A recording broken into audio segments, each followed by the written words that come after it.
Hello, listeners. It's a lovely, humid Saturday afternoon in Australian January.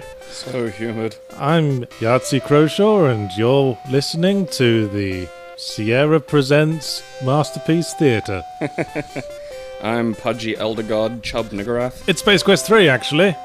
Pirates of Pestilon. Yes. Old Sierra point-and-click games. Sadness generators. Well, we'll get to that. Wait, is this the point-and-click or is this verb? Well, I wanted to get onto that later. Okay. But this is an SCI game, one of the earlier SCI games, which was the second engine Sierra worked with after AGI.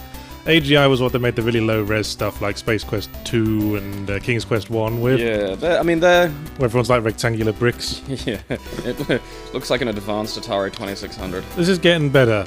I actually really like the music in this game, incidentally. Yeah, that's pretty good, actually.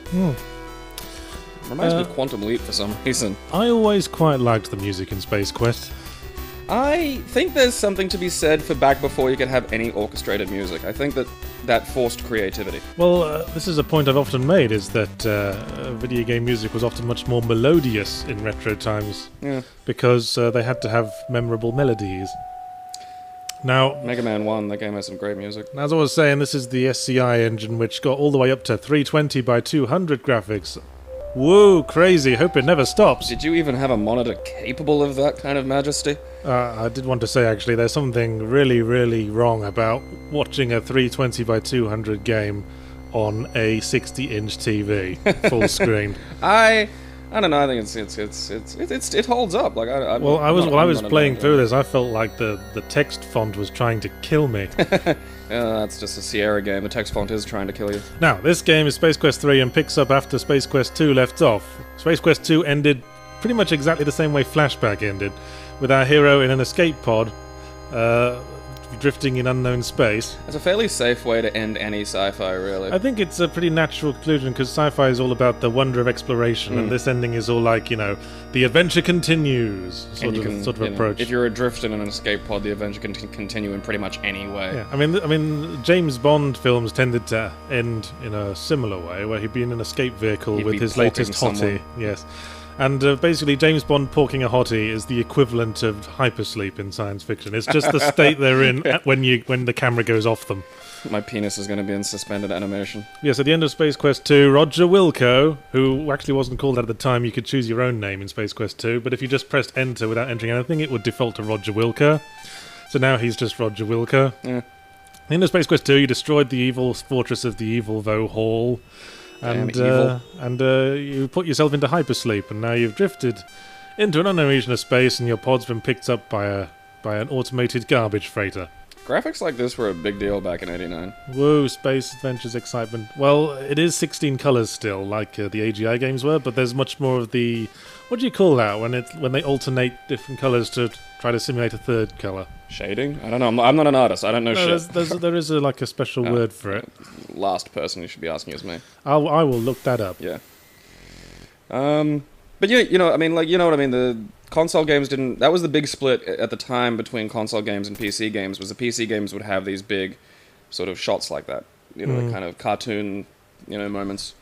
And they could do like just hand-drawn pixel bits with the eyes that open and stuff, whereas apparently, again, I'm not an expert on this particular point, but apparently sprites in like your NES and consoles and stuff would often have to be like hard-coded and stuff. that's hard-coded sprites, so they couldn't do shit like this. I know they were on Commodore 64, I know that much. I used to program in that a bit. You just had to enter like grid references for where all the pixels were on a sprite. But this would have actually been made with art programs. There's a program you can get, SCI Edit, where you can like break in and edit SCI games. There was equivalent one for AGI. Space Quest with dicks. There was equivalent one for AGI, and I used to do a thing where I'd take old AGI games and replace the main character with another one and change all the dialogue to be really facetious. Curious. Which was more... Find those now, yeah? They have those sitting around, yeah. It was more fun when you did that with King's Quest games, which took themselves seriously. It was less so... One thing I did do was I broke into the first Leisure Suit Larry, and where you have sex with a prostitute, there's a censor bar. I took the censor bar off and animated them fucking instead. Of course you did. Course you did. I'd felt cheated by that for years.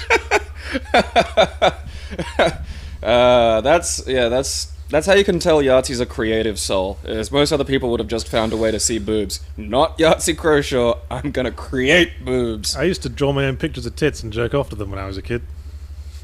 Anyway. Now, interestingly... I feel better about myself, and so should you. Now, what's the one thing everyone knows about Sierra adventure games? They will fucking kill you for nothing. Yeah. Well, Space Quest 3 is surprisingly not a free gentle. site. Yep, there we go. You actually have to put quite a lot of work into finding the first death in Space Quest 3. In Space Quest 2, Leisure Suit Larry 1, and King's Quest 1, and I think King's Quest 2 as well, you could die by walking 3 feet in the wrong direction. Yeah. Right at the very start of the game. Onto the road. But you have to go through quite a few room transitions to find a way to die in Space Quest 3, and as you can see, it's actually pretty well signposted. It's a mincer. Yeah. Stay out of that. Yeah. Nothing good is going to happen if you sit there. Yeah, I had this. I was trying to remember whether it was this one or the second one that I had when I was a kid. I had all of them. I had the Space Quest collection. I got that much later when you could get it on a disc. Yes, that's what I had. I had Space Quest 4 for a while, which I think is the very worst Space Quest. I chose this Space Quest because I think it's one of the worst, but I have strange mixed feelings about it. Oh yeah, and watch how long it takes for me to lose patience and up the game speed piloting this fucking thing. That's the other thing about Sierra games. You could crank the speed. Yeah, you crank the game speed up and down. The AGI games only had slow, normal, fast, and fastest. And fastest was just unplayable. As fast as your computer could run it, which meant unplayably fast for every computer past a certain point. Yeah, there were a few old police. I liked the Police Quest games, and Police Quest 3. You can get it through good old games now, and it's made so it'll actually run, and I suggest that because it's a good game.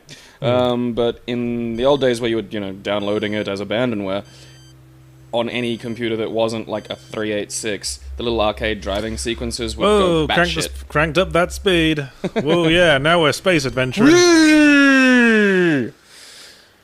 Actually, one of the reasons I did pick this one is because it is very boring. And the reason for that is because there's no quest in it. Huh. It's just sort of bumming around space for a while, and then, for want of something to do, you go off and rescue some guys you've never met. That's interesting. Yeah, that is what I find interesting about it. I mean, when you compare... I always find Sierra versus LucasArts were the big adventure players, but Sierra was all about quantity, whereas LucasArts was all about quality. Yeah. They'd make a few games, and they were all really incredibly solid games. Yeah. But Sierra... And they didn't kill you all the fucking Sierra time. made like 6 of every single franchise they did. Yep. And with games like this, you just feel like they're just kind of in a circling pattern, you know? Well, I mean, how would it have been if this is all just made essentially with a verb thing and art, then probably wouldn't have been too much hassle to just pump these things out, essentially. I guess not. I mean, you saw what a tiny, small credit screen there was at the start of this. I'm trying to think of... When was LucasArts first active? Like 89? When was... this was made in 89. What's something LucasArts would have been making around this era? Oh, God. Because I'm trying to think of what this would be comparable to. Maybe... Were they even active? Like, I'm really bad with my 90s adventure games, and I put them either way too early or way too late. I'm not sure, actually. Maybe they'd be making shit like Loom. Oh, yeah. Loom's a better game. Maybe Zack McCracken and the Alien Mindbenders. Maybe the Indiana Jones and the Last Crusade adventure game. Oh, yeah, that was quite early. Yeah, Indiana Jones and Fate of Atlantis is one of my favorites. Well, yeah, that's why everyone forgets about Last Crusade. Yeah, that was Last Crusade.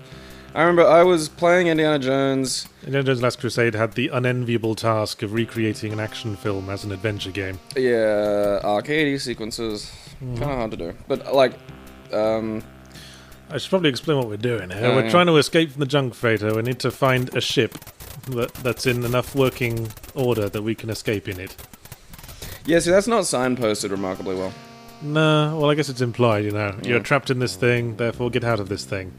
That's a story for the ages. We can all get behind. Trap-in thing, escape thing. When you talk about point-and-click adventures, though, this isn't technically point-and-click. This is mouse and... Well, there is a mouse, but it's there for no reason at all, except not because... Yeah, it's arrows. But it has SCI had a mouse cursor for basically no reason, except that LucasArts had one. And LucasArts actually used it. Because the control is all done through text input, of course, the text parser. And what SCI had over AGI, of course, is that the game pauses while you're typing. Oh, God. Whereas AGI, in a lot of ways, you have to very, very quickly type like a fucking secretary at the CIA while you're speeding towards death. That wasn't fun. Not fun at all. Because that's not really testing your logic problem-solving skills, is it? I mean, on the plus side, you learn to type playing these damn things. Yeah. I mean, I think a lot of people did. So the solution to the puzzle wherein we take a reactor, but then the rat we stole it from steals it back, is then to steal it back again. And then he's fine. Amazing! Now I've got the theme to Ratties stuck in my head. Yep. But It's just sort of like the shape of things to come. It's just the sort of like... Little self-contained quasi-non-problems. This is a game of bumbling around. That didn't work. Oh, can I try it again? Yes. Does it work this time? Yeah, whatever. Yeah, fine. Go away. It's like we're playing. Sick of looking at you. Like we're playing a pen and paper RPG with a bored dungeon master at the end of a long day. That's a very good way of summing this up. All I can think about now is like Indiana Jones and Fate of Atlantis. Because that was a fucking amazing game that had different difficulty levels, different ways of solving puzzles. By the way, that's a ledge down there that you might fall off if you walk over it. See? It's a good thing they made that very clear. They signpost those a lot. It's really your fault for falling off that obvious ledge. Yes.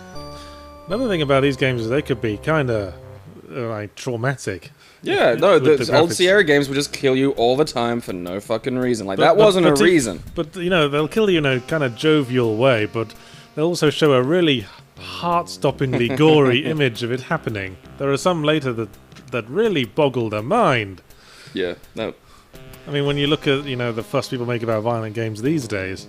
Well, this was when the only people who played games were people who played games, and other people just didn't know about this stuff going on. Yeah, well, PC gaming around this time was pretty much much more the adult sphere, because playing a PC game required a certain amount of expertise, unlike console games where kids could just slam it in and get going. Slam it in and get going. That's the ship we want. It's called the Aluminum Mallard. It's a joke, and here's a reference to 2001 because there's been a few references already. Yeah, that was the Space Quest series for you. It referenced shit a lot. Hey, remember that sci-fi? Yeah, and they'd slightly changed the name of it. Like earlier when we looked at that TIE fighter, like the text box, the bow tie fighter, a relic of the Cologne Wars. They said that's a very look at that. You die if you step off. Like a 3-foot high ledge, and your head explodes when it hits the ground. Yeah, I see what you mean about the discrepancy now, because that was a weirdly realistic depiction of like massive skull trauma. Yeah, and you got that from a slight fall. Yeah. A fall of literally less than your physical height. Yeah, it's fucked. And if you don't do exactly the right thing when you're escaping the ship inside this ship, of course you end up with like, I don't think I showed it in this, but you end up with a picture of like the cockpit window broken, your guts are all bursting out of your stomach. I'm disappointed you didn't show that now. That's all I want to say. I kind of forgot. Oh, I've been denied computer graphic violence. Oh no, you'll have to go and become one of those troubled teens we've heard about. I'm gonna go smoke the cigarettes and maybe the pot. And then I'll have a fit and murder my friends. But for all its paradoxical boredom, I actually quite like a few aspects of Space Quest 3, and one of them is this. A sort of semi-organic spaceship controls. It's not just, you know, linear, press this button now, press this button now, press this button now. You can actually, like, move freely around the universe. And I took some cues from it when I made an amateur sci-fi game with a sort of open-ended movement focus called Adventures in the Galaxy of Fantabulous Wonderment. that would have been quite a few years ago now. I haven't heard of that. Oh, memories. I think that one did end up getting a TV Tropes page, but only because of all my other games did. They were just going for completeness' sake. Yeah, I was going to say, this is one of your weird completionist fans. Yeah. Start making up other weird games that nobody else has seen that you've made. So now we're in space and can go theoretically anywhere, except not really. I imagine you secretly produce loads of little porn games under a pseudonym. Well, do you know, I actually considered that once. It's just all coming, it's all coming together. Well, I had an idea for an erotic game, and I was like, would it be possible to make a tasteful and interesting work of erotica as an adventure game without it becoming porn? I was actually working with a girl on the concept, but it never really took off. But I was going to use an assumed name. The problem is, to me, watching sex negates the... I was going to call myself Juan Suave. This is great. Anyway, we are now... This is like the first... so many things that I'm... This is the first semi-quest stroke issue thing we have to resolve in the game. We're being chased by a robot who's after us for vending machine fraud that we committed in the previous game. Vending machine fraud. And it's the Terminator, so it looks like Arnold Schwarzenegger. That's the joke. See, to me, like, displaying sex when you're watching it, I think negates any sort of intimacy that the sex is going to have. Because fundamentally, sex looks fucking stupid. Like, porn stars go to a lot of trouble to make sex not look fucking retarded. Yeah, I'm with you that. And I used to have a bedroom with a lot of mirrors in it, and I just had to try not to look at them while I was having sex with someone. Fantastic. There's nothing more off-putting than seeing my hairy, flabby form flopping away on top of a lady. Again, there's a reason why... Although I did have gone out with girls who kind of had a thing for, like, you know, looking themselves in the eye while they were being railed. Never mind. Moving on. No, I'm gonna keep dipping back to this. But that's what I mean. Like, I think implying sex is better than displaying sex, because if you're displaying it, it's just kind of, I don't know. It always just looks kind of awkward and dumb to me. And implying it, I think, can carry the...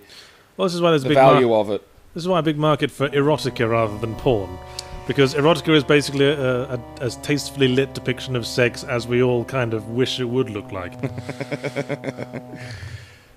Complete with the sort of grocery store jazz playing in the background. Grocery store jazz. Hey, great idea, Mark Crow. Now we don't have to animate the robot walking around. God, that would have been hard. Yeah. Did you see that robot? It was buff. Now, in this screen only, Roger's, like, actually a bit bigger than he is in other screens. I guess because they kind of fucked up the perspective and couldn't think of a better way. Perspective in these old Sierra games is... And they were like, I don't want to change the whole background. I'm not doing that. Fuck, yep. This is exciting. Yep, plenty of hidden ways to die that I'm not showing you. Walk up. Is there a sandworm somewhere on this planet? Not on this planet, no. There is in the first game. Huh. If you walk too far in one direction.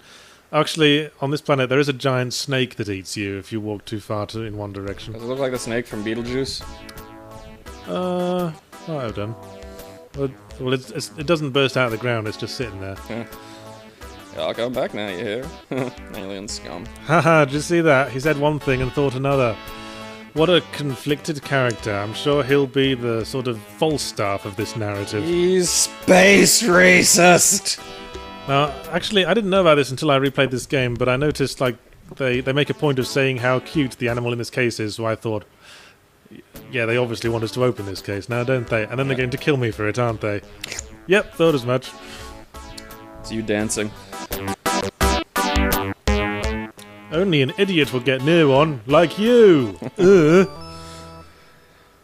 Yeah, games really enjoyed insulting the player around this time. Thanks for playing Sierra's Fuck You quest. This guy. Yeah, he's popped up in later ones. He shows up in Space Quest 6, yes, you're right. Was that Spinal Frontier? Yes. Yes, I like Spinal Frontier. Why? It's shit. Why? Because it's just kind of badly designed. And I enjoyed it. There's a weird. It had Stooge Fighter. There's a weird incongruity of if you say no once, he gives you more money, but it doesn't really matter. I mean, you get enough money to buy everything you need to buy anyway. I love the crazy fast talk animations. It reminds me of like the salesman from Stan the salesman from Monkey Island, where he just wave his arms around constantly.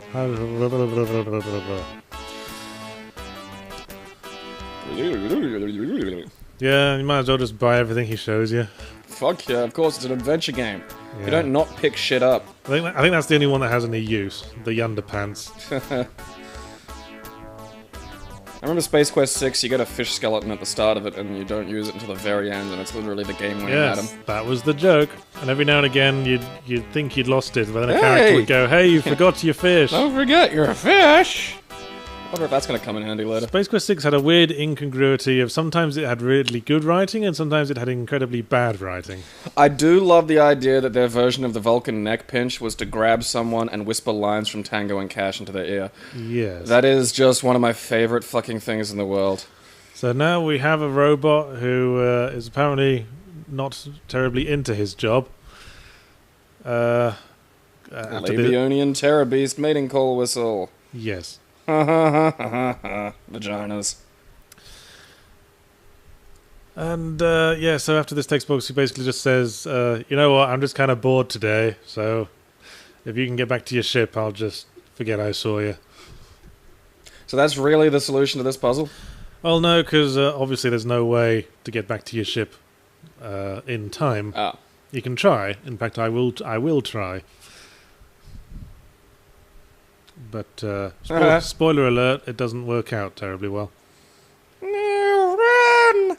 Do you suppose it's like a programmed thing, you just cannot do it, or somewhere there's someone on a speed run going, "I did it. What's wrong with you? You suck." No, it's a program thing. You can never escape from the planet this way. You have to defeat the evil robot. Aww. What the? That's just a random thing that kills you and has no other purpose. You walk under it and it drops on you. The Space Quest is full of shit like that. Yeah, every Sierra game. Oh, we made it! Oh no, we didn't. Is he twisting you up? Yeah, we're getting wrung out. Interestingly, this is not the only time in the series you're killed in such a way by an Arnold Schwarzenegger stand-in. That also happens in Space Quest 6. Yeah, except by that time it was the T-1000 and you got to freeze them. Turn them into ice cubes. Always got their finger on the pulse of popular culture, Sierra. Yeah, it's Aaron Seltzer and Jason Friedberg level of cultural awareness. I just realized I haven't been saying anything positive about the Xbox One yet. Oh, that's right. That was our topic we had when the game got boring. Kind of suspiciously just say nothing but positive things about the Xbox One for reasons we can't talk about. Yes, in case you haven't been following the news, people, and why would you? Because it's January, also known as Wasteland Month in the games industry. The Xbox One there's been a bit of kerfuffle surrounding it and surrounding videos of Xbox One gameplay. In that Machinima.com and allegedly Microsoft were trying to offer people money to produce positive hagiographical videos of Xbox One games. Well, hold the phone, something interesting's happening. Push pulley. See, shit! I didn't realise you had to be facing the other way. Twist him like a little noodle. I've played this game before and I didn't actually know that happened if you were facing the wrong way. So, of course. You know, this is one of those moments when I'm very much glad for the SCI pause the game while you're typing feature. People, fuck, that was annoying when that didn't happen. Because you'd type push pulley and he'd be over at you and be like, "Aww." And that was the sound of all possible point, quest, and story leaving the game. So let's get back to Xbox One. Well, there we go. Game's over. Still got 600 odd points to go, but still got another about 40 minutes of video to go. Well, good. So yes, Xbox One. What are they doing? Well, I mean, because I read the contracts, and basically the original contracts were... The contract between... Machinima and the partner. Yeah, the person making gameplay videos for basically, Machinima. The fundamental principle is a consumer has a right to know if a message they're receiving is honest opinion of the individual presenting it or a paid... influenced opinion. Yes. And it's okay because like radio presenters, Johnny Carson used to do things where he'd turn to the screen and deliver an ad, but it was a paid ad, people knew it was a paid ad, and that knowledge makes it fair. You can ignore it if you want, you can listen to it if you want, you knew it was a paid ad. Yes, get to the point. Well, the thing was, the original contracts, and they did this for like fucking Comic-Con and shit like that, all had a little thing that you had to copy-paste and say, or put into the, description of your video, which was this is a paid promotion. So that was fair.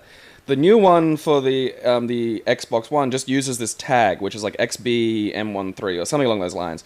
It's small, it's very fucking easy to not spot, and it has removed... So the changes are, it has removed the spoken or copy-pasted disclaimer and added a thing that you can't say anything negative or disparaging about either Machinima or the Xbox One or the game that you're discussing. Yeah. And also a non-disclosure agreement about that contract. Now that's problematic. That's where it gets dodgy, because that means the consumer can't...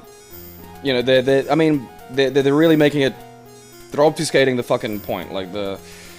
Well, this is what I've always said, that what I like about Let's Play is that it's an open to everyone culture of criticism. Which marketing hates. They do. That's what the whole share button is all about. That's what all this stuff is all about, is to control the message. I remember saying, I called this shit the moment PS4 mentioned that they had a built-in video capturing function and sharing device. Not for the community. So this isn't... Community already exists. This isn't about facilitating a culture of criticism. This is about controlling the message, controlling the conversation. Because, I mean, how long do you think it's going to take before an actual fight starts about this, where someone, like, with the share button or whatever the Xbox One is, brags on a game? Hey, Gabe, we're having lunch. Exciting space adventures, hope it never stops. This reminds me of the bit in the end of Spaceballs where the chestburster does the fucking Hello My Baby song. It is literally that. We've got nothing else to do, we're just having a burger. Are you fucking serious? Yeah, we're just going to eat a burger. This is the next thing we do. Okay. An adventure game is sort of built around purpose. Like, you need that. Like, this isn't like something where there's no... Like, an adventure game doesn't have gameplay mechanics. Don't talk down to me, you fat spod. Polly cheese! When I said there's no quest, there is sort of a way to get a quest. What happens is that there's an arcade machine in the restaurant. If you play it for way too long, because it's a shitty game, then eventually you get a coded message. And if you've got the decoder ring from the Happy Meal that we're buying now, then you can decode the message and it says, "Hello, we are the two programmers of this game," who are also, incidentally, the two programmers of Space Quest 3, Mark Crow and Scott Murphy. "We have been kidnapped by an evil software company called Scumsoft. Please come and rescue us." And then that's the quest. But you can still do this quest even if you haven't seen the coded message. And we're not going to see it now. Why would you do that? And we're not going to see the coded message now because I started trying to play the arcade machine and then thought, fuck it. But let's not get ahead of ourselves. Yep, there's the decoder ring. I don't know. I mean, this whole Microsoft Machinima thing is a bit like the way EA gets named like worst company of the year, despite the existence of we should mention at this point that Microsoft did deny having any involvement in this contract, and it doesn't seem like that's something they'd lie about. I mean, if they were trying to talk around the truth, I'd probably not believe them, but they sort of outright said that it was a Machinima contract. Did you like the save file name I came up with there? Westlison, Queensland. Yes, this is the game. It's basically Lunar Lander, but incredibly horribly designed. Basically, if you don't start right in the middle, you're kind of fucked. Case in point.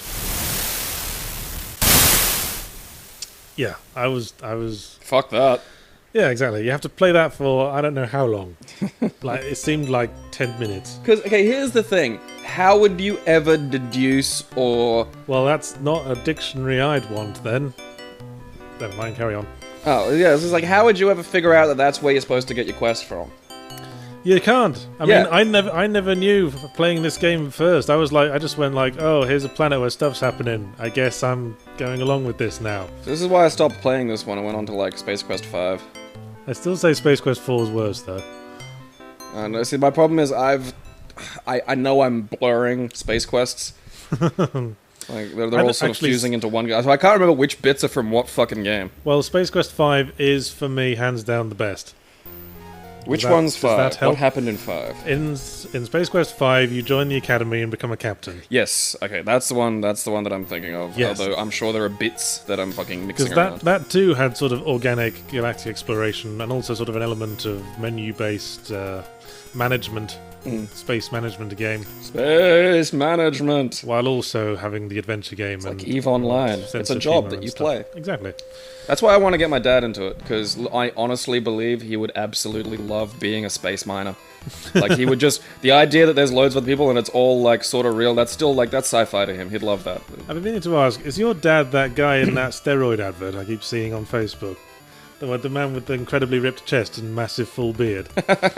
Dad used to look... Like, there's a picture of him that I put up on Twitter because he used to look exactly like Alan Moore. And I really wanted to swap them around, because Dad's really, really, really social and personable and loves talking to people and is very friendly. So you could swap them, and, like, Alan Moore could live in obscurity and not have anyone bother him, and Dad would wander about talking about comics that he hasn't written and probably no one would call him on. And now we're on a volcano planet because I don't know.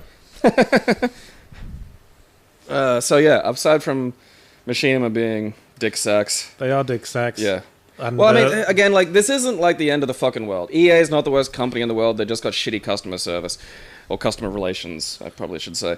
And this isn't like, you know, this isn't a fucking disaster in terms of, you know, anything. It's just, it's dickish. Like, this isn't the end of the world. It's just a...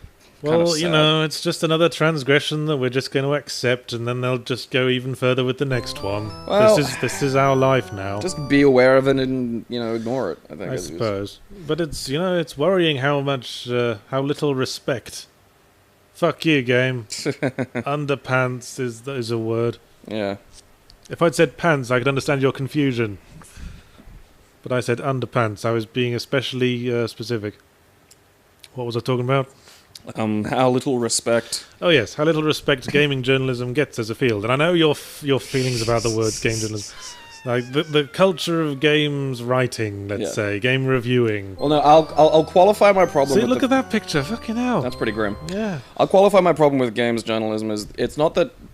People have, like, used it as a way of bragging. You know, when literally all you have to do is fart an opinion onto a blog and you're a games journalist. It's like if the magic ray made us all surgeons and there were still people walking around going, I'm a surgeon. And it's you're not a professional one. Well... No one's paying you to fart onto I mean, your again, blog. the line between that... I mean, hell, I could start a fucking Machinima contract. I think there's a pretty clear line between professional game journalists and non-professional. It's the line is how much money you got paid for it.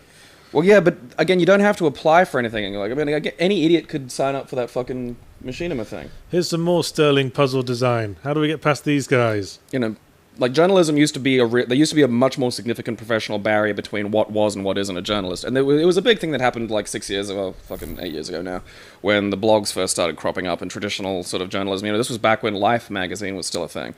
Well, it was that back before didn't work. Well, yeah, that's, you know, back before the collapse of, like, you know, what you'd call traditional journalism, because I feel like we're talking at cross purposes here. Yeah.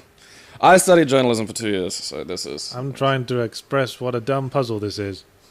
This isn't a text... What?! Yeah, Fuck you! I dispute that. Yeah, this isn't a text adventure. Yeah, actually, the puzzle here is to wait. Some puzzle fucking here, dataist shit there. The puzzle here to get rid of these men is to wait. And if it had been a full text adventure, we could have just been able to type wait like 3 times.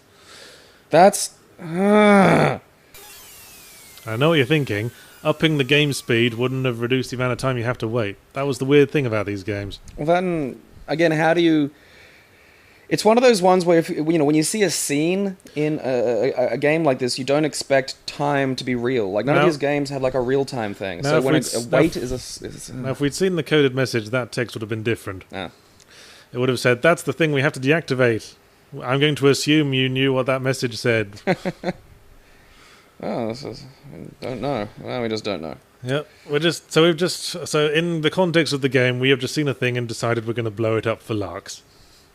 Terrorism! It's fucking fun! Terrorism, all the cool kids do it. We have never seen... and I've played a lot of adventure games where you try something and the character goes, I got no reason to do that. Yeah. And how poorly designed that piece of dialogue now seems when you look at the context of this game. You got no reason to blow up this thing. We're doing it anyway. Yeah. Because it's there. I'm not the boss of you. Go nuts. What are you blowing it up with? But yeah, you're right that there's problems with game journalism.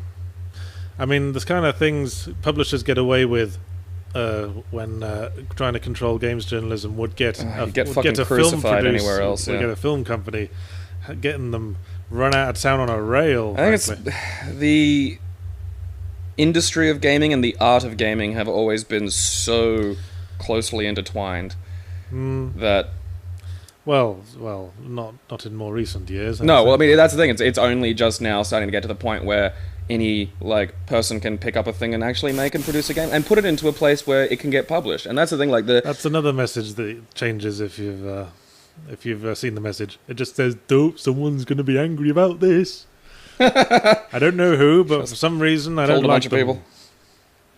That'll be fine. They're all right. What was the other douchebag thing we were going to complain about? Oh yeah, King.com. Oh yes, the Candy Crush lads who've decided to try to put a copyright on the word saga. I thought it was a rule that you couldn't copyright words. No, like here's that. the thing: they don't have the copyright yet.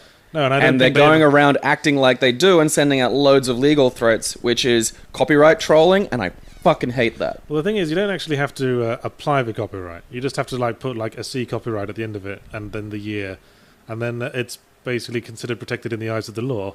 Huh, really? Yeah. Is that internet? What? I mean, you can patent a title. You can make a registered trademark of it. But so it's a trademark. That's yeah. You can get they've tried to register the trademarks of the word saga, but you can't. But you can copyright it just by writing copyright on it. Huh.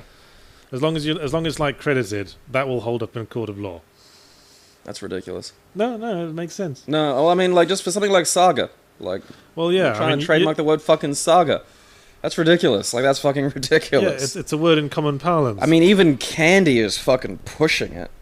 So they're trying to sue the lads who made Banner Saga, isn't it? Which is a Viking game, and Why is that lolly wearing a beard? What? Well, that's what they're presuming is that I'm gonna get fucking Candy Crush Saga and fucking Banner Saga confused. Okay. Yeah, that's never going to hold them in a court of law, but they're just making dicks. illegal threats so that to try and scare them into what exactly? What I mean, do they really think Banner Saga is in competition with them? Yeah, that's the thing is anyone out there going, oh hey, Banner Saga, that must be the new Candy Crush Saga update? Because honestly, anyone who thinks that probably eats shoes for dinner. I mean, it makes no sense because realistically speaking, it's not their competitor. No, what are they gaining from this? All they're gaining is looking like dicks. A loss of goodwill, aren't they? And boy howdy, I hope they just get drilled into the ground for this one because it is an absolutely dickish thing to do. And I mean, they're hitting loads of small people too for whom a legal threat's a bit actually scary. Well, you could argue that they're very popular with the general audience, the housewife sort of audience who don't really read about the news attached to these things and just play it oblivious. Yeah. So and they don't give a shit what kind of horrible dealings the company's been doing. So probably not. I guess that's the point where you don't care, is it, about goodwill? But I say in today's internet days, you're on very shaky ground to let your goodwill go to waste. God help you if a bored housewife does get a bee in her bonnet about not liking you, because she's got time. Roger's hair is longer. Magic. Look at him, he's gone mullet head on us. That reminds me, I need a fucking haircut. Hair grows too quickly. Actually, his hairdo from the front reminds me of David Mitchell's hairdo. So, yes, this is the evil company who have captured the two guys from Andromeda, as they are called in the credits of these games. So we nicked an invisibility belt from that Terminator we killed earlier. Oh, okay, cool. Enter Scumsoft. Yes.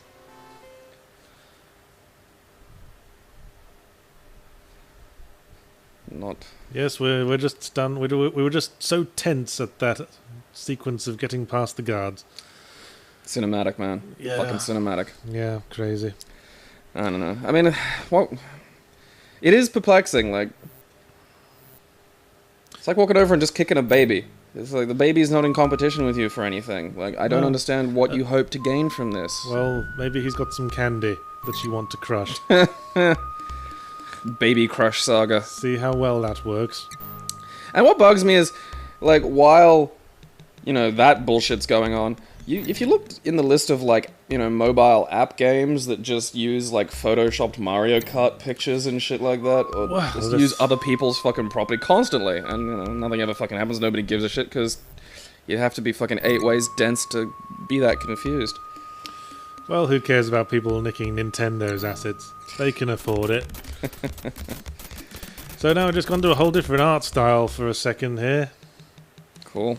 I've always wanted to see a game that, like, sort of changes graphics and gameplay styles. What, like Killer 7? Well, yeah, but that was kind of like a little, that was just a sort of... Well, why don't you just play 2 games, one after the next? Well, because I prefer Personally, I like games that elegantly integrate their mechanics. I was thinking about this earlier when I was thinking of, like, the combat in the Prince of Persia Sands of Time trilogy. Because the same wall running move you'd use to access ledges could also be used to, like, flip over a pursuing enemy and slice them in the arse or in the ankles as you did. I think that's Prince of Persia is a real good example of how to update a old step platformer. Now here's an annoying sequence. We're disguised as a janitor because Roger Wilco is one. But if we walk past a trash can full of waste paper, someone will just instantly twig that we're an imposter and have us killed.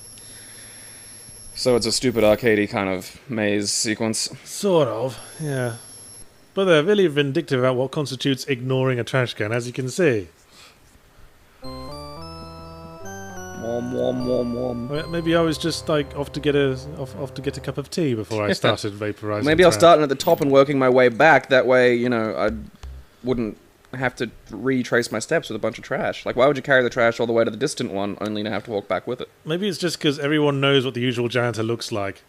But if you do one slightly weird thing, everyone suddenly looks at you and realizes you're an imposter. I don't know, I don't want to make excuses for this game. We're overanalyzing. See, I thought the one to the right would have got you killed too. No, I guess they're accepting that there are a couple of things to take care of. Naturally, you shouldn't try to talk to anyone, because you're a janitor. Filthy help. Oh, there's more. God, this is great. So, fuck corporations. Well, this is quite relevant, actually. Fuck corporations, this... What the fuck? After I vaporized the trash, it, like, pushed me 2 pixels upwards. Yeah, that's all. That was great. Triggered it. I think that guy just felt like being a dick. Yeah, he failed the girl last night, so now he's just going to take it out on someone beneath him. Yeah. It's like that bit in A Stranger in a Strange Land where Michael Valentine Smith finally laughs, because the middle-sized ape goes and beats on the littler ape. See, the whole point of this latter section of the game is that this is the point where the creators of the game are kind of getting a bit up themselves. Because this whole thing is like a satire on the corporate game development environment. And we'll see later on how up itself this game gets. Really? It gets worse? Do you remember the end of this game? I have not played Space Quest in, like, 3. I would think if you'd seen the ending of this game, you would remember the ending of this game. Oh, goody gumdrops. This will be something to look forward to. I don't know, like, again, that they've all blurred into it. Like, I realized that when I was playing this, well, when the video started, and I expected something to happen, but it turns out that was a bit from, like, Space Quest 5. Yeah, you're asking way too much for something to happen here. No, but, I got... Yeah. I think this is like a riff on Bill Gates, because it was the 80s. So we're photocopying the picture of the boss because we need to fool a facial recognition scanner. Oh, of course. Puzzles.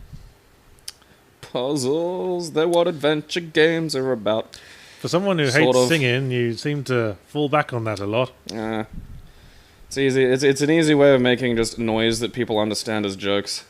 The amount of times I'll say something facetiously and people think I'm being serious is getting frustrating. I should have a little bike horn that I just squeeze. Actually, Elmo is another character who shows up in Space Quest 6. He's a bum who you have to get some brandy for at the start of the game. Do you remember? Oh, yeah! Yeah, he's that guy. I don't know, I didn't hate Space Quest 6. Yeah, like I said, I remember liking bits of it, but there was a lot of dumb shit in there as well. Well, yeah. I don't think it compares to Space Quest 5. Yeah. It's been too long since I've played either to have a real concrete opinion one way or the other. The one thing I did like about Space Quest 6 was the sheer density of funny dialogues. You could look at everything in the room That's true. And that guy doing the voice would have a line for you. That guy, yeah. That was where the good writing was. The bad writing was in like the conversations between characters as part of to move the plot along. Yeah, when you're particularly between Roger Wilco and his love interest. That shit was awful. Perhaps we should let's play that some point so I can point it out. We should. But it is quite an arduous game. When you're in the dude's store and you can look at the brain labeled Abby Normal, and then the voiceover guy just goes, "Good night." Oh God, what was his name? Guy with the bug eyes, British comedian who played Igor in Young Frankenstein. Oh, I know. Marty Feldman. Marty Feldman. I was about to say that. Yeah, I was about to show how smart I was. He shouts out, "Good night, Mr. Feldman, wherever you are." Oops, we missed the trash bin. I think if you miss the trash can 3 times, that's another... Of course. That's I'm surprised they gave you 3. That's another capital offence. You suppose it'll ever get like this? Like if the human population is spread across numerous planets, and the population totals like 40 trillion. Do you think we'll give a shit about one dude? Well, that's the whole premise of Warhammer 40k, from what I understand. Yeah, in the grim dark future, there is only war. I like the Tau, my little space commies that are slightly less douchey than everybody else. See, I'm kind of filled with contempt for Warhammer 40k Why? because it just seems so, we're so tough. Okay. Oh, things are extreme. Space Marines are like they devote their entire lives to the cause and glory of battle and blah de blah. Well, yeah, but I mean, anyone who doesn't like the Space Marines just makes fun of them for being like space Catholics worshipping a dead god. I'm just cynical about any kind of aggressive passion in that kind of format. I mean, that's probably because I grew up on Red Dwarf. Well, I didn't quite remember what you're supposed to do here. I knew it couldn't have been that complicated. When an employee comes along, you must whip it. Yeah, that's more satire of the games industry. That's like the programming department. Although I don't know what Sierra's talking about. There was like 3 people programmed this game. This was back when you people would still say that a game was written. Yes. Like I kind of miss that a little bit. I mean, I suppose it's not really an appropriate term for it these days, but... See, that's all you had to do. Leave the room and come back in. Of course. I hate those puzzles. Like, why would that have an effect? Like, that's...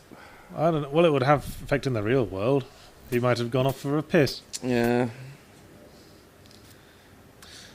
Huh. That guy on the left with the whip. He had brown hair and had a brown moustache. Might want to tuck that away in the back of your mind. Dun dun dun. Foreshadowing. Anyway. Yeah, now we've got everything we need to get into the other door that was in that circular corridor back there. Oh, cool.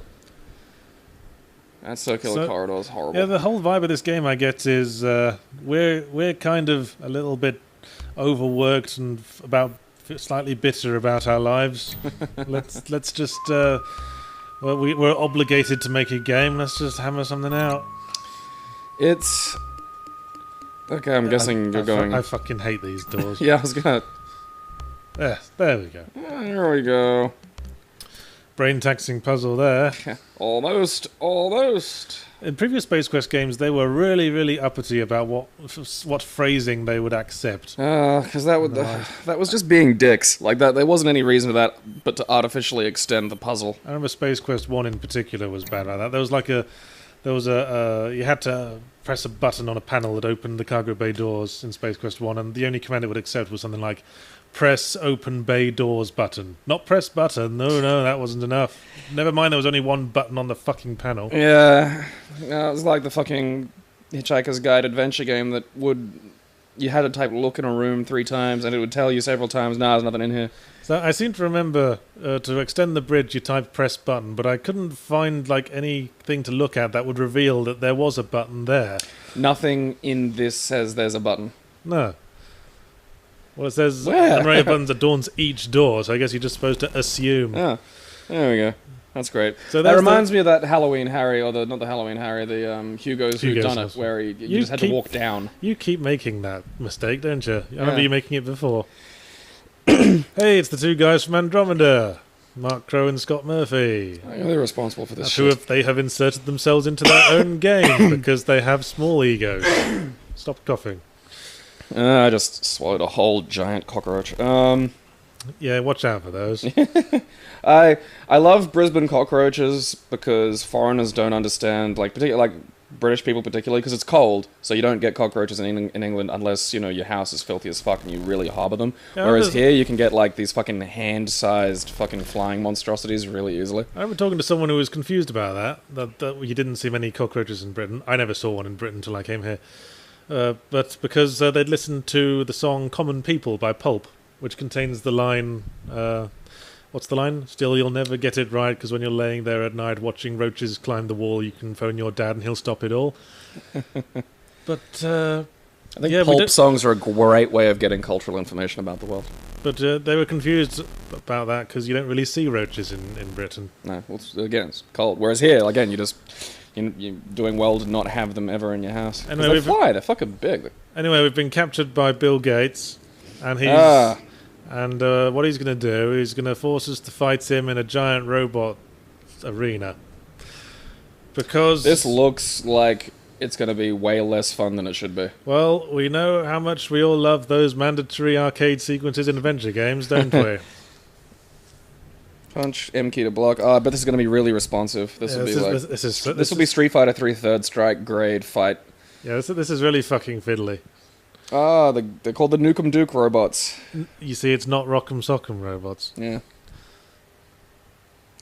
And, yeah. Basically, every time you punch, you lose energy. Every time you get punched, you lose energy. Every time you punch him when he's blocking, you lose energy. And if you block too many times... you lose energy. And, yeah, if you block too many times in a row, you also lose energy. The only way to gain energy is to land a hit. And as you can see, I'm shit at this. I should teach you to play Street Fighter 3 Third Strike. Because he keeps fainting. Parry! Because he keeps fainting you, the asshole. So there, I just killed myself from blocking. And now we're dead, somehow. Yeah, I guess we just banged our head on the floor. That's the sixth Doctor death. That's how good we are at staying alive. Oh, that fucking hit detection. Oh, it's so good. Yeah, it's an arse and a half. I hate this shit. I hate that there'd be this grim fucking sinking feeling in the pit of your stomach when you came across one of these arcade sequences in an adventure game, because it was literally like, there's a good chance I won't finish this. Of course, in like every Space Quest game after this, they were very good about letting you skip the arcade sequences, which raised the question of why they put them in there in the first place, but never mind. See, Give the illusion of fucking gameplay. See, here I thought being aggressive might be the way. Well, you did doing a lot better than you were last time. Yeah, but then he just turns it around on me, and now I'm dead. Well, it's... I think I cut this out after a while. It's shit. It is all of those things you just said. Yeah. God, that was the big problem with Full Throttle. Yes, it was absolutely full of the mandatory arcade sequences. Because I've got it on my phone, and I love playing it, but the motorcycle combat sequences are impossible to do on a touchscreen, so I've just given up and gone back to fucking... You know, when I had the Space Quest collection on the CD, they actually had a separate game that was just all the arcade mini-games from the games. Why? Why would you play that? I know. That's fucking weird. That's like getting a DVD of just Gears of War cutscenes. Yeah, we've skipped ahead now. And now he's like smashed a hole in the wall. I really see what you mean about this complete absence of purpose and drive to this game. That was basically it. I mean, there's a few things left to do. How come he gets to live? Well, because he's not a complete spaz, apparently, like Roger Wilco, who can kill himself by falling off a 3-foot high ledge. There was some of that in Space... Goes to pick his nose and gets his thumb in his eye instead. There was a bit of that in Space Quest 2 as well, as I recall. All Sierra games. The fucking hell, Manhunter. Everything fucking kills you always. And I don't mean like obvious, like don't do that shit. Fucking everything. Yeah, Leisure Suit Larry if you're trying to cross the street. Boom. Car hits you. Yep, now we have rescued the two Mary Sues. What are we going to do about this? This is kind of like adaptation, how like Charlie Kaufman put himself in his own game. So that is exactly what this game is like. Yeah, so they're like, how are we going to make Space Quest 3? How about, like, it's kind of like how Leisure Suit Larry 5 was looking for Leisure Suit Larry 4 that just doesn't exist. Yes, of course, that's as everyone knows, there was no Leisure Suit Larry 4, because Leisure Suit Larry 3 ended in a way that kind of precluded any way one could write out of it. Well, so they couldn't be asked to... hey, look at him breaking the fourth wall there. $59.95? People would spend $60 on this? Yeah, I remember them making the same joke in Monkey Island. At the end, you could say, never spend more than $50 on a computer game. No. Well, again, I think it's that thing of just, I only buy shit on, Steam sales now. Oh, here's the space combat. This looks fun! Basically, it tells you where the target's coming, you arrange your shields accordingly, then you track the ship. Oh, so it's not really arcadey, you just gotta wait and... Well, you move the crosshairs around, okay. then you press fire, and that's all there is to it. Oh, fuck, this is actually a lot better than I thought it was gonna be. Then you do that a few more times, and then you've won. Is that the end of the game? Yeah. Are you Yep. How much time has the video got left? Well, I put a little extra thing on the end of the video, okay. I should mention at this point. Alrighty. But we've got the whole ending sequence to go through. Secrets. Which I yeah, I'm with you. This game sucks monkey nuts. Yep, because nothing happens. Nothing happens. Yeah, I do like kind of like this, like the space exploration, the space battles. I wish they'd put it in more organically. Like, yeah, if you could be attacked anywhere, maybe, and like explore different planets and achieve different things. Side quests, make it Quest for Glory style. It was 1989. Well, this was after Quest for Glory, wasn't it? Oh, no, wait. First Quest for Glory game would have been SCI, and this was like an early SCI game. Yeah. So this was probably before Quest for Glory. This is what I mean. Like, I used to be fucking good at dating my fucking adventure games, but I'm all over the shop these days. Perhaps we should look it up on the iPad. It's not out. We weren't using topics really, remember? Well, actual stuff happened this week, so we didn't have to write anything down. Well, I had it on hand anyway. It was actual stuff that I have a moderate education in.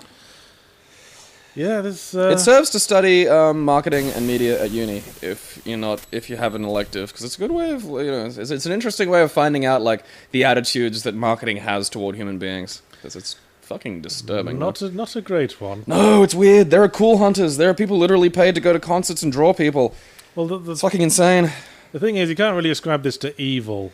Corporations just do the amoral is probably... Corporations just do the thing that brings them the most money. Yeah. That's the only thing you can trust them to do. Within the law, obviously. No. Well, to an extent. Yeah. If the cost of getting caught is less than the cost of doing it right, they will do the wrong thing. Oh, well, yes, there is that. Simple fucking economics. So the warp drive isn't working, so we can't go get a burger. Over one of the Mary Sues is going to save the day and fix this thing without having to move from his chair, because then we'd have to animate him. Great. Space Quest 3. Space Quest. Let's go grab a burger. I like how when you Google, the first link is always Wikipedia. That is nice. Incidentally, I bought this on Good Old Games for $3, along with the first two Space Quests. Yeah, Good Old Games is good for stuff like that. Okay, this came out in 1989. Yeah, it said that at the start. Right, and Loom. God, Loom was good. Yes, now we're speeding through warp space to an unknown destination. Woo! It's not to say Loom was completely without its bullshit, but it was a really fun game with a really interesting sort of puzzle mechanic. The way you could play tunes backward. Yeah, what I remember clearly about Loom is that it had no inventory. It was a graphic adventure game with no inventory. You just had to pick the right spell to use. Songs, and you play the song backwards and they do the reverse. And Loom came out after this. It was January 1990. Yeah. So I think the previous... Loom even looks much better than this. You can get Loom on Steam, Yeah, the previous LucasArts game before this was Zack McCracken and the Alien Mindbenders, I think. God, no, I can barely even remember that. No, Indiana Jones and the Last Crusade was just before Loom. Oh. I know the ship is arriving in a parallel universe. I wonder where we will end up. Can you see where this is leading? Guessing, yeah. I wonder if they're going to go to the Sierra offices. Yeah, spoiler alert, you're completely right. You see, Sierra went through a kind of phase. Yeah. I mean, this is exactly the same way Leisure Suit Larry 3 ends, and is the reason why they couldn't think of a way to write out of it. So they just skipped Leisure Suit Larry 4 and went straight to Leisure Suit Larry 5. As Leisure Suit Larry 3 ends with you going through a portal and meeting Roberta Williams, and she gives you a job making Sierra adventure games. Why do they do this so much? This game, conversely, ends with meeting Ken Williams, Roberta Williams' husband and owner of Sierra, and he hires these men to make adventure games. Software authors. So I love the old term of software being written. It's just... Yes. It's a quaint thing you don't hear much. It kind of reminds me of when I used to read 2000 AD. And the whole... Hello, I love when online had a hyphen. That's so old-timey. We're on the line. Hello, I'm Ken Williams, president and founder of Sierra Online. We've all had a lot of fun today, but there's a serious message behind this. That's the kind of vibe I get from that. Yeah. Sentence. Jobs in software. Yeah. Jobs in games programming. Make money, have chicks. Always check your employment contract carefully before. Also, help me, God. Well, do you need a janitor? And there's a dialogue box coming up that I think typifies everything. There, Roger feeling a little left out. Just those words. He felt a little bit left out. I'm right there with you, Roger Wilco. And you just compare this to LucasArts adventure games. Yeah, I know. It really... Loom. Fucking Loom. Games that had actual stories and characters with motivations and agendas and drama and relationships but it was also... Personality, and it was fun at the same time. It didn't do this shit. And you wonder why these guys were ever considered serious competitors. Because there's literally that circumstance of there was two. Well, it was just the quantity versus quality thing, wasn't it? I mean, well, there were a few other, companies making stuff, like, Perhaps if LucasArts had forced themselves to make 6 Monkey Islands, those have gotten a bit shit as well. Yeah, I didn't like the sort of, I mean, as nice as Monkey Island 4 and, Grim Fandango were, I kind of wasn't a huge fan. I wasn't big into Monkey Island 4. I think I rated Monkey Island 3 higher. Monkey Island 3 is, I think, the best. Serious? The best one. Yeah. I think you can't beat Monkey Island 1.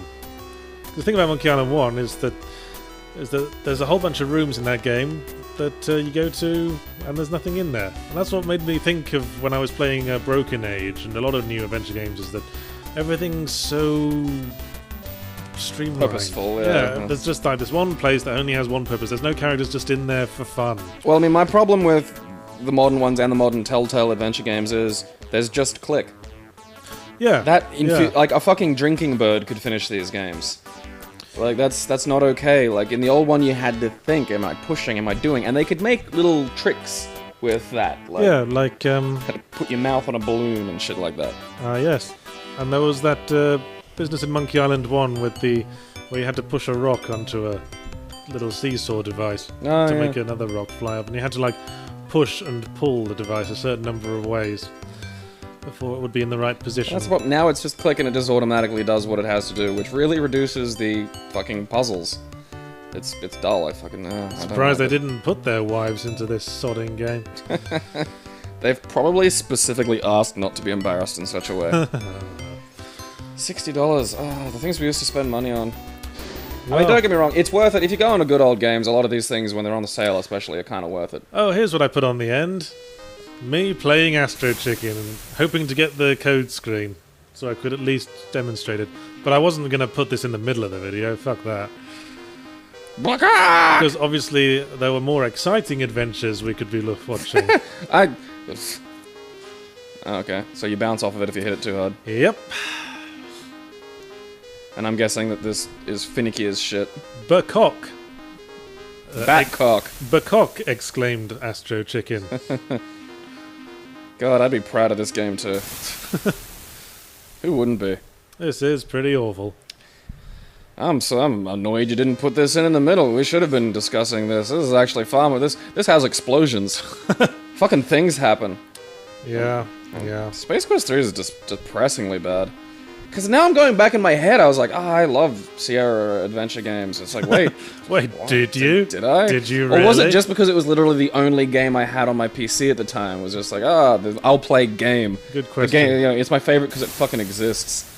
You know, if anything, the Leisure Suit Larry 3 ending is even more excruciating than this one was. Because it was Like, at least they have an excuse for, you know... Char- Sci-fi has a better excuse for an interdimensional portal opening up. I mean, at least in this game, you know, there's not the sort of... Well, in the Inner Legends of Larry 3, the characters are really fucking gushing over Roberta Williams. They're like, "Oh my god, you're my video game hero," and you're just grinding your teeth. You want to do what's colloquially known as a Technicolor yawn. I want to. But back when, you know, people in video games weren't famous. I used to think you had to succeed at this game enough times before you get the code, but it turns out you just have to play it enough, and then the code comes up. Huh. But my question is, why would you then go and rescue the guys who left the code when that could have been put there like 30 years ago?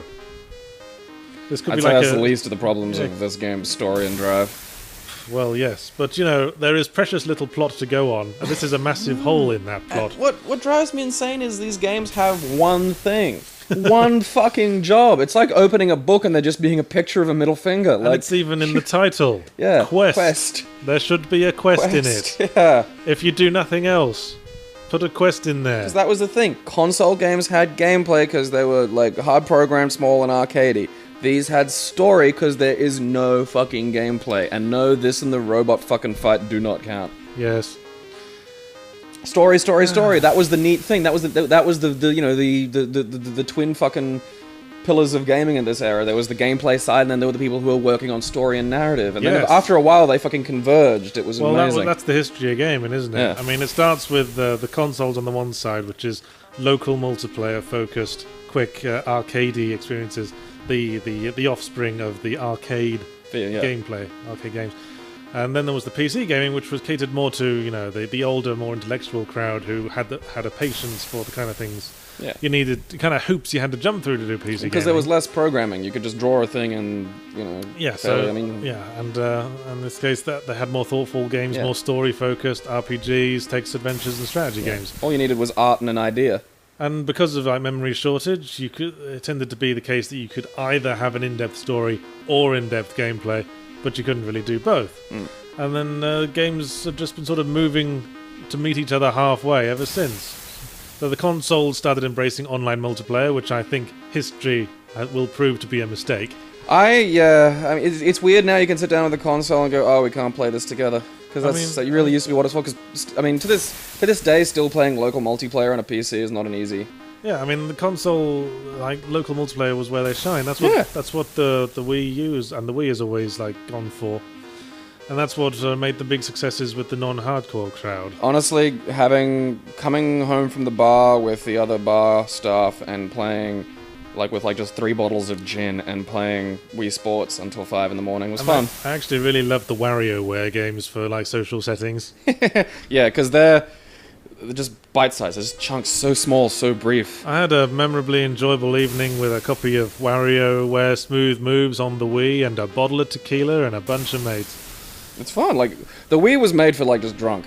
Yeah, it was made for drunk.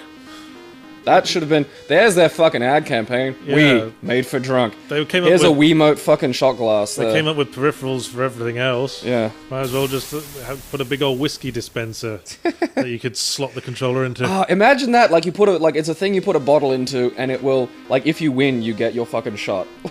Yes. That needs to exist. That'd be some fun. I mean, I don't even drink anymore, and I still say that'd be fun. Yeah. Because you remember what it was like to be fun, but that man is dead, isn't he, Gabe? You're such a great... You should be like an AA person, one of those sponsors. Yeah. And help people who've... I just said, hello, welcome to the Alcoholics Anonymous meeting. Today we'll be learning how great alcohol is. And how boring you are for trying to give it up. Look, I brought a whole bunch of it in this bag. I'm just going to take nips from my hip flask while you all talk. Yeah. Spiced rum, my fun favorite. in T-3 shots. Yeah, I was surprised how surly I got how quickly last night while I was drinking neat rum. Sentence of a rookie drinker. That shit makes me surly fast. No, okay, here's the thing. It's nice to feel surly. There is... Booze will not make your ass surly. It will not. There is no magic fucking alcohol that makes you, you know, an angry cunt. Like, your mood going into drinking is what will do that. You can drink 4 bottles of wine and be the same douchebag you are on a bottle enough. of whiskey. I do go out with the... There we go. I do go out with the Is that even readable? I'd not even assumed to... You need to use the decoder ring. Oh, right, I forgot that was there. Unfortunately, apparently I used the wrong command and now we have to do it all over again. But that's delicious. Except we're not. Except we're not going to. Because that's the end of the video. Yeah. Fuck you, Sierra. Good old Space Bunch Quest of 3. anuses. Well, not current. What are current Sierra doing these days? Are they even still around? I mean, I'm sure they are. I know they published Half-Life. That was the last significant thing I remember them doing. Suppose the wax and wane of... Well, perhaps I should look it up on this iPad I have in my hands. We're going to go long on this one. Right. So you got drunken surly. I'm curious. Well, like drunken. How surly is surly? Because everyone has a different opinion of surly. Well, a fan came up, and I think I was particularly surly there. Yeah, but see, I kind of felt bad about it when I got home. But see, that's because a guy came up and said, he said something like, "Sorry, I don't want to bother you while you're drinking," and then I interrupted him and said, "And yet here we are." See, okay. And then I actually genuinely felt bad about that. Yeah, but it's part of your digital persona is a curmudgeonly, quality. And well, yes, it's kind of like when you meet professional wrestlers who are villains on TV, and I've heard them interviewed about this, where they kind of like being heels because it means you can tell people to fuck off, and people are like, oh, that's great. So as far as that person's concerned, evil Yahtzee from the internet was just mean to him, so now it's going to make him happy. Sierra, hopefully, maybe he'll go home and cry, I don't know. Sierra Entertainment Incorporated was an American video game developer and publisher founded in 1979 as Online Systems by Ken and Roberta Williams.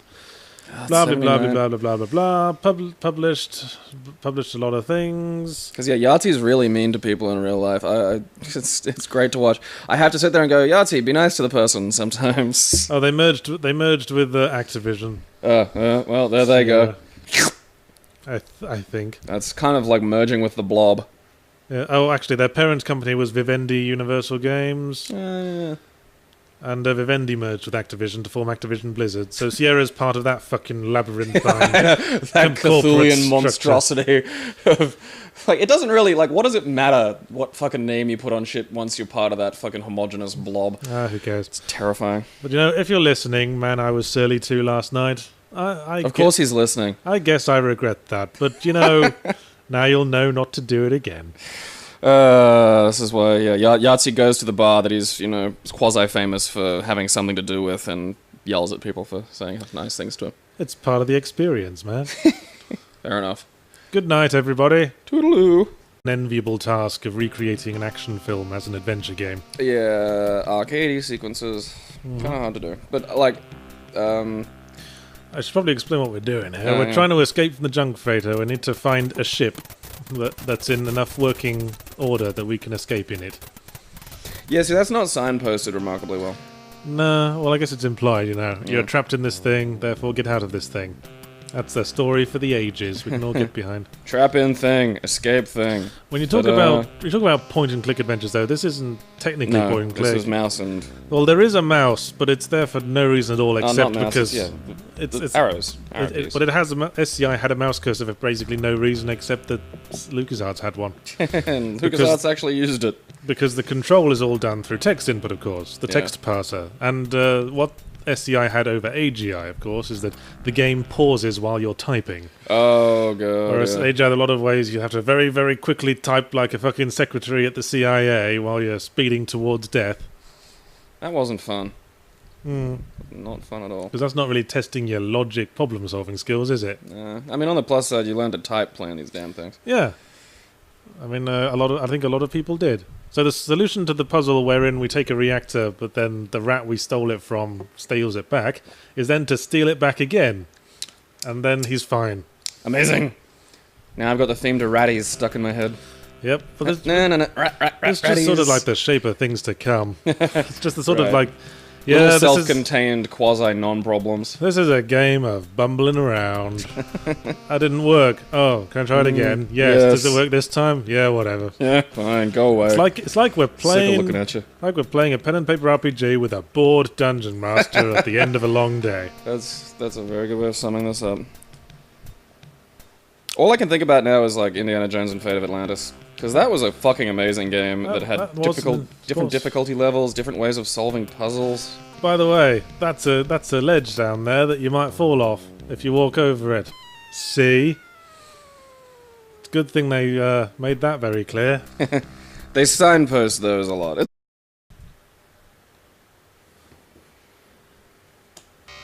Hello, listeners. It's a lovely, humid Saturday afternoon in Australian January.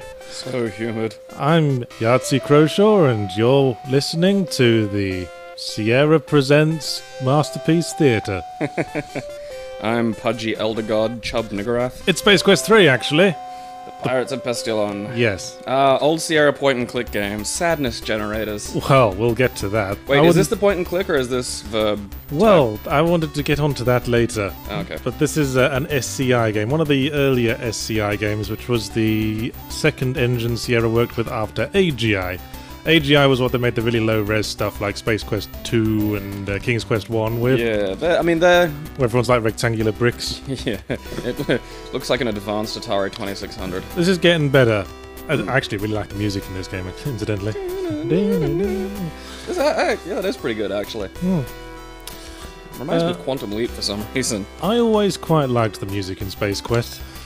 I think there's something to be said for back before you could have any orchestrated music. I think that forced creativity. Well, this is a point I've often made, is that video game music was often much more melodious in retro times. Yeah. Because they had to have memorable melodies.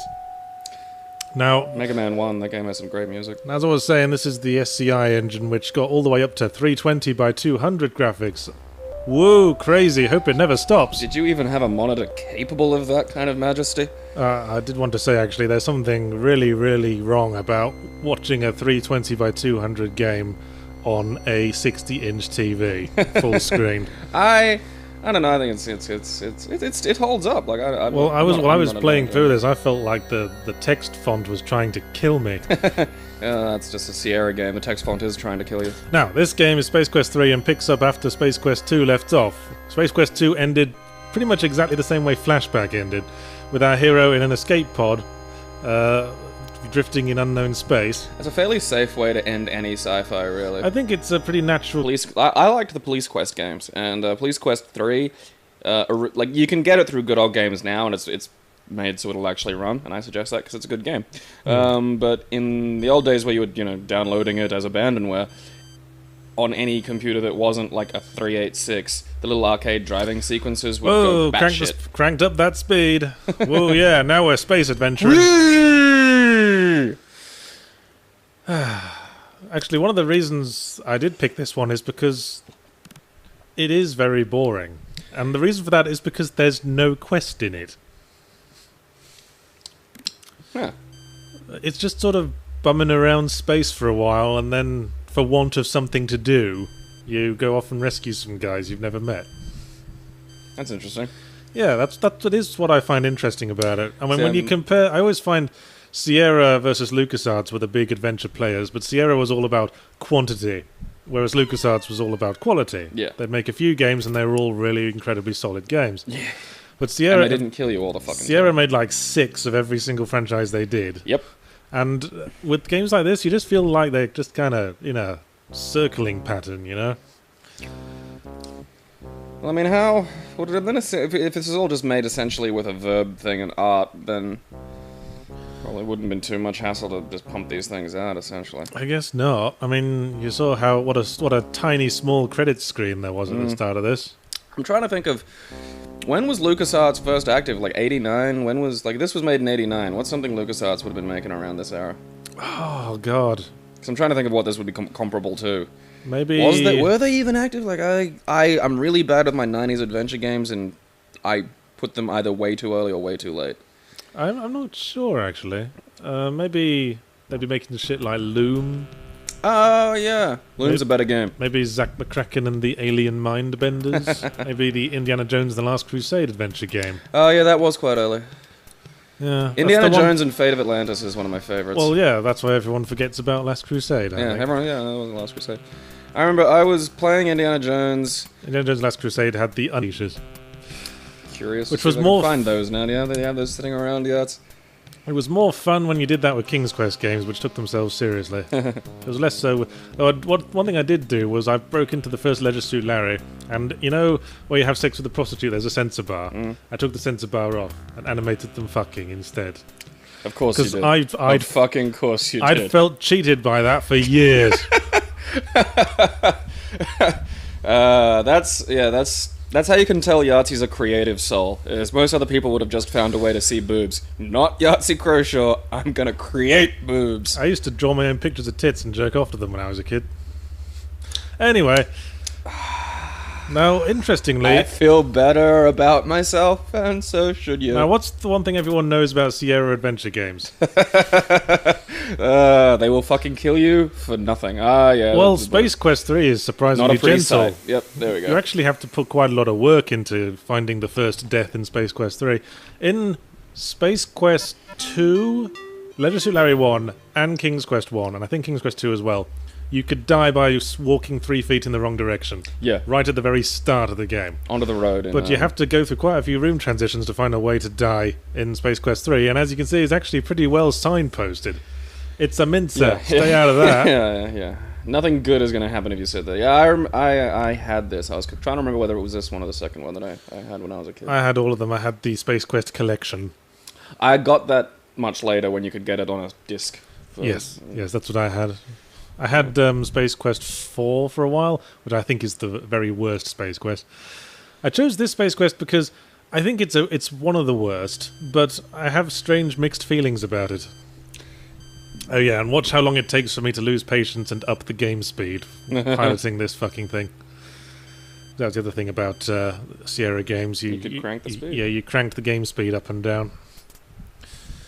The AGI games only had slow, normal, fast, and fastest. And fastest was just unplayable. As fast as your computer could run it, which meant unplayably fast for every computer past a certain point. Yeah, there were a few old conclusion, because sci-fi is all about the wonder of exploration, and this ending is all like, the adventure continues sort of approach. If you're adrift in an escape pod, the adventure can continue in pretty much any way. Yeah, I mean, James Bond films tended to end in a similar way, where he'd be in an escape vehicle with his latest hottie. Yes. And basically, James Bond porking a hottie is the equivalent of hypersleep in science fiction. It's just the state they're in when the camera goes off them. My penis is going to be in suspended animation. Yes, at the end of Space Quest 2, Roger Wilco, who actually wasn't called that at the time, you could choose your own name in Space Quest 2, but if you just pressed Enter without entering anything, it would default to Roger Wilco. So now he's just Roger Wilco. Yeah. At the end of Space Quest 2, you destroyed the evil fortress of the Evil Vo Hall. And you put yourself into hypersleep, and now you've drifted into an unknown region of space, and your pod's been picked up by an automated garbage freighter. Graphics like this were a big deal back in '89. Whoa, space adventures, excitement. Well, it is 16 colours still, like the AGI games were, but there's much more of the... What do you call that when they alternate different colours to try to simulate a third colour? Shading? I don't know. I'm not an artist. I don't know shit. There is a special word for it.